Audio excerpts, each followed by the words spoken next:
sebelum berdoa sesuai janji saya supaya janji saya tertepati. Ya, supaya tidak meninggalkan masjid ini kecuali janji tertepati. Mohon 1-2 saja saya sebutkan ini supaya saya bisa jawab janji saya tertepati. Yang lainnya nanti saya jawab dalam channel YouTube Adi Hidayat Official insyaallah. Tolong nanti disimpan ini ya di staf kami dan kita akan jawab supaya teman-teman bisa mengetahui apa yang ditanyakan. Assalamualaikum Ustaz. Assalamualaikum warahmatullahi wabarakatuh. Boleh rujukannya Ustaz? Kitab-kitab rujukan karya Mbah Hashim Asy'ari yang ringan untuk dipelajari. Adabul Alim wal Muta'allim. Kitab pertama ditulis oleh beliau. Beliau menulis 19 kitab. Kami punya 19 koleksinya, kami menghafalkannya. Kitab pertama Adabul Alim wal Muta'allim.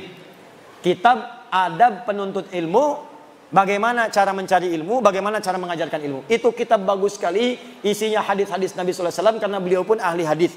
Silahkan pelajari kitabnya. Kami mengajarkan kitab ini di Masjid Al-Azhar di Bekasi. Besoknya saya mengajar, malamnya saya bermimpi bertemu Gus Dur.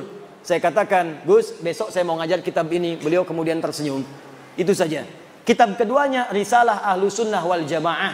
Bicara tentang masalah akidah. Di situ disebutkan tentang akidah yang berlaku di tanah Jawa dan sekitarannya dan akidah-akidah yang menyimpang. Misal, halaman ke-9-nya Faslun fi Zuhuril Bid'ah fi Ardi Jawa. Pasal tentang munculnya bid'ah di tanah Jawa wal mubtadi'ina fiha wa intisyariha, dan orang-orang pelaku bid'ah dan penyebarannya. Apa di antaranya? Misal disebutkan oleh beliau, misal mohon maaf, wa minhum al-abahiyun. Di antara ahli bid'ah itu bid'ah akidah, bukan bid'ah fikih.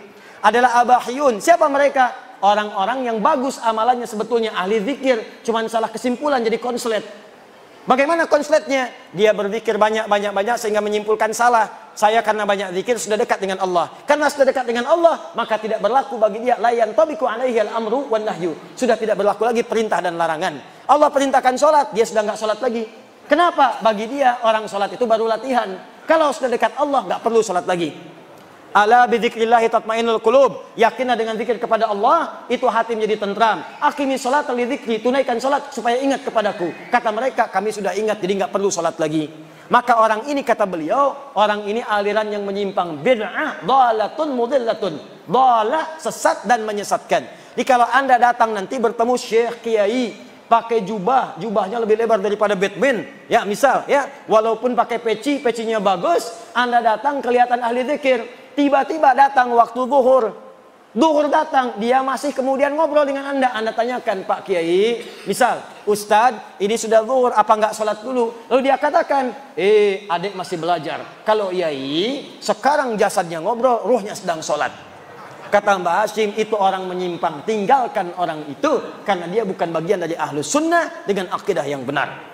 Nanti kitabnya banyak lagi. Kitab keempatnya An-Nurul Mubin fi Mahabbati Sayyidil Mursalin. Di kitab itu diajarkan bagaimana cara mencintai Nabi sallallahu alaihi wasallam. Dikisahkan kisah salafus saleh, dikisahkan para sahabat, dikisahkan bagaimana Ali bin Abi Thalib salatnya khusyuk sampai ada duri di kakinya, itu tidak menghalangi. Jadi ketika sakit, mau dicabut sakit. Kata seorang sahabat, saya tahu bagaimana cara mencabutnya. Biarkan, begitu sedang salat dicabutlah kemudian duri itu. Tidak pernah ada ekspresi berubah di wajahnya. Saking khusyuknya dicabut duri tidak terasa. Itu yang diamalkan oleh Imam Malik ketika mengajar. Saat mengajar tiba-tiba ada lebah menyengat di kepalanya. Saat sedang bacakan hadis tidak berubah posisinya walaupun wajahnya sudah memerah. Anda bayangkan, saya belum bisa begitu. Ya, sedang mengajar disengat lebah. Saya berhenti. Masya Allah. Itu diantaranya. Jadi kalau ingin belajar salat khusyuk, ingin belajar mencintai Nabi, ada banyak buku-bukunya. Silahkan dapatkan bukunya di toko-toko terdekat. Wallahu ta'ala a'lam. Saya mencintai para ulama-ulama kita. Saya berdoa kepada Allah sampai saya jalan. Saya pergi ke Aceh belajar nasab. Saya berangkat ke Pantura, menjejaki benar nggak sebetulnya ada Wali Songo. Saya ikuti satu-satu, saya pelajari. Sampai saya tiba di Lasem, di sebuah toko buku dekat Masjid Agung. Saya bermohon pada Allah, saya ingin menemukan kitab ulama kita. Dari jauh kelihatan satu kitab, seperti ini besarnya. Ya, tebalnya seperti ini. Masya Allah, begitu saya temukan, gembira saya luar biasa. Satu-satunya kitab ternyata itu berisi 19 kitab karya Syekh Muhammad Hashim bin Asy'ari. Saya punya koleksi-koleksi lagi kitab-kitab yang lainnya. Ada. Dan hebatnya ditulis dengan bahasa Arab. Ulama-ulama kita. Banyak yang punya karya insya Allah ya.